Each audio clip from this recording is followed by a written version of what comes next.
Hearing ng Senate Blue Ribbon sa sworn statement ng dalawang Diskaya, mag-asawa, sapagkat sila nga ay nagtiwala kay Senator Marcoleta, nabunyag yung mga pangalan na yan.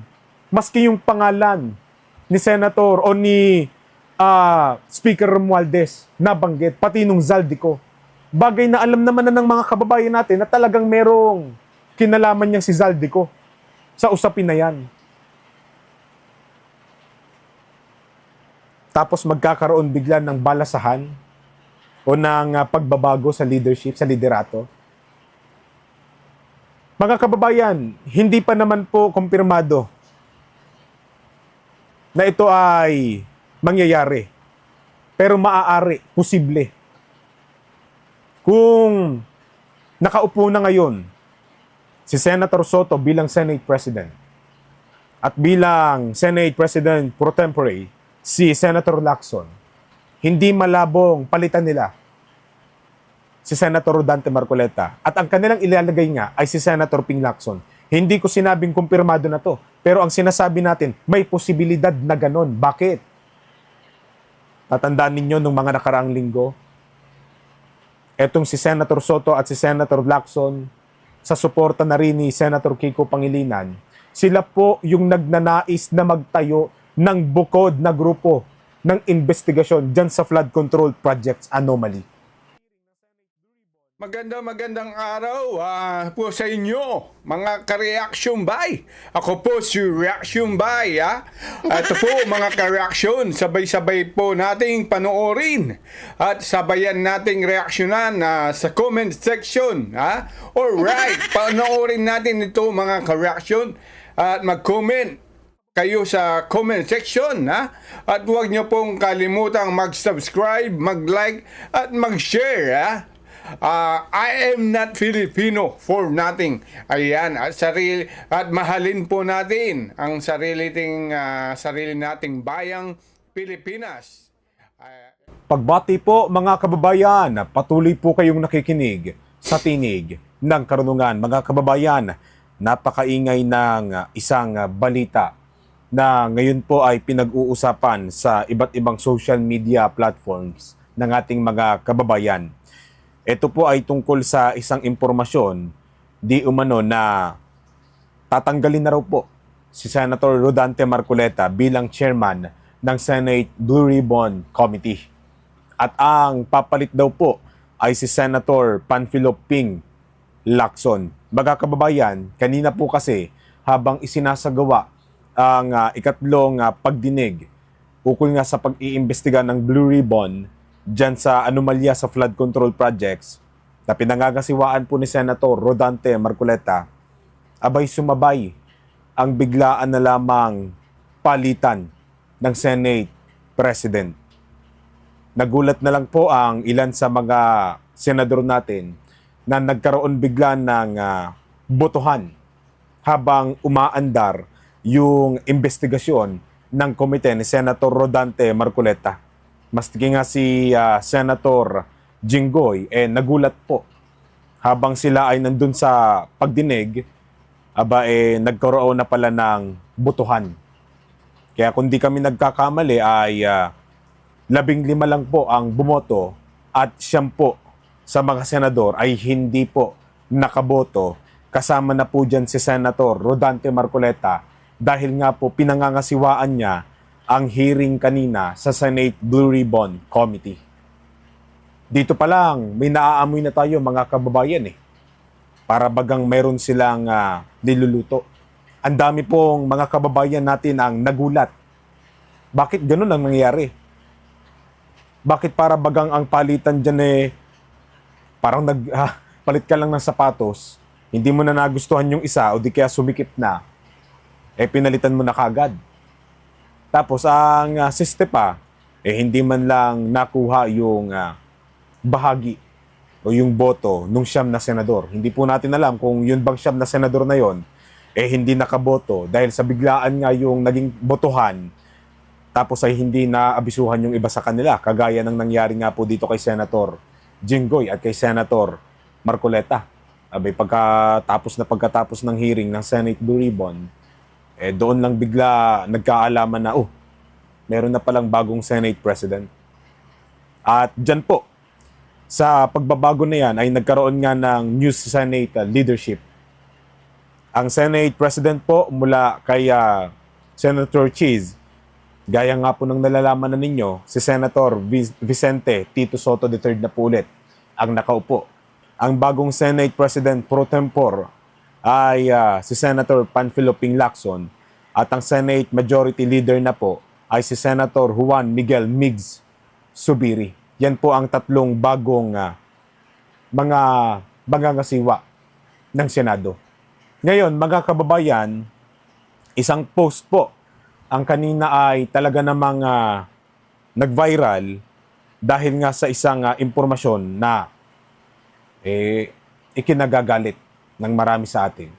Sapagkat ito ay balita tungkol sa pagpapalit kay Senator Rodante Marcoleta bilang chairman ng Blue Ribbon o Senate Blue Ribbon Committee, napapalitan niya ni Senator Ping Lacson. Mabuti pa po ay basahin natin itong post ng isang content creator na si Tio Moreno. Ang sabi niya po dito, naka-caps lock, he is now out as chairperson of Senate Blue Ribbon Committee because of the Senate hearing about the flood control project. Senator Rodante Marcoleta has subtly enabled the Discayas to mention the names of the politicians involved in the so-called money-making scheme in the government contracts. Ang tinutukoy po ni Mr. Tio sa unahang bahagi na yan ay kanina po kasi sa hearing ni Senator Rodante Marcoleta dyan sa Senate Blue Ribbon ay nakonbinsin niya nga po ang mag-asawang Diskaya na ilahad na ang mga government officials na sangkot dyan sa anomalya ng flood control projects. Sa isang sworn statement, pinagsama ng mag-asawang Diskaya, talagang pinangalanan nila, direkta nilang sinabi sa nasabing hearing ng komite ni Senator Marcoleta, ang mga politiko, maging ang mga opisyal ng gobyerno, halimbawa na lamang sa DPWH, nasangkot sa korupsyon ng nasabing flood control projects. At ang isa nga po sa nabanggit dyan ay si Speaker Martin Romualdez, pati na po si Congressman Zaldi Co, na bigla na lang nagkaroon ng medical emergency kaya napapunta raw sa Amerika dahil yun daw ang prescribe ng doktor. Doon daw parang magpapagaling ata o lulunasan yung kanyang biglaang naging karamdaman. O, tuloy natin. Now that some people are exposed, they are now removing Senator Marcoleta as the chairperson of Senate Blue Ribbon Committee. Grabe no, nakakagalit. The goal pala daw sana is i-connect sa mga Dutertes ang issue sa flood control projects. But Marcoleta did what is right for the country. Investigate the present administration and the present officials involved. Ngayon, siya pa ang may kasalanan. Si Ping Lacson daw ang next na chairman sa Blue Ribbon. The same Ping who can't name the names of 67 congressmen he mentioned in his privilege speech. God save the Philippines. Yung tinutukoy po dito ni Mr. Tio ay yung naging privilege speech po ni Senator Ping Lacson tungkol po dyan sa flood control projects anomaly. Na kung saan doon sa kanyang privilege speech, bagaman sinabi niya na may 67 na mga representatives o congressman ang involved, hindi niya naman niya kayang pangalanan. Ni isa sa mga congressman na yon, hindi niya kayang pangalanan. Di gaya ng nagawa ni Senator Rodante Marcoleta na nanawagan noong ikalawang hearing ng Senate Blue Ribbon na ang sabi niya sa mga kontraktor, may-ari ng mga kumpanya, aba, magturo lang po kayo ng mga sangkot dyan sa anomalya na yan. Pabababain po namin yung kasong pwedeng ipatong sa inyo. Na kung saan dapat ang kaso sa inyo ay plunder na maaari kayong makulong hanggang 40 years, pabababain na lang po natin ang civil case para kayo man lang ay kumbaga i-bail na lang ninyo, bayaran na lang ninyo ang gobyerno, magpiyansa na lang kayo para kayo mapalaya.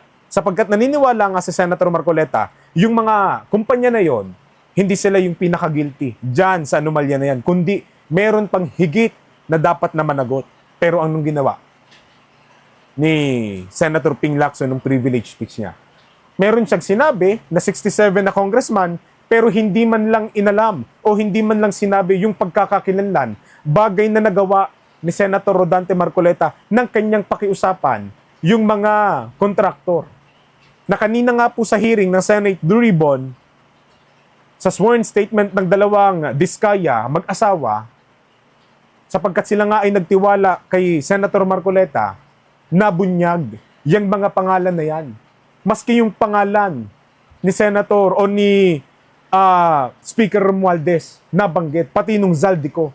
Bagay na alam naman na ng mga kababayan natin na talagang merong kinalaman niyang si Zaldico sa usapin na yan. Tapos magkakaroon bigla ng balasahan o ng pagbabago sa leadership, sa liderato. Mga kababayan, hindi pa naman po kumpirmado na ito ay mangyayari. Pero maaari, posible.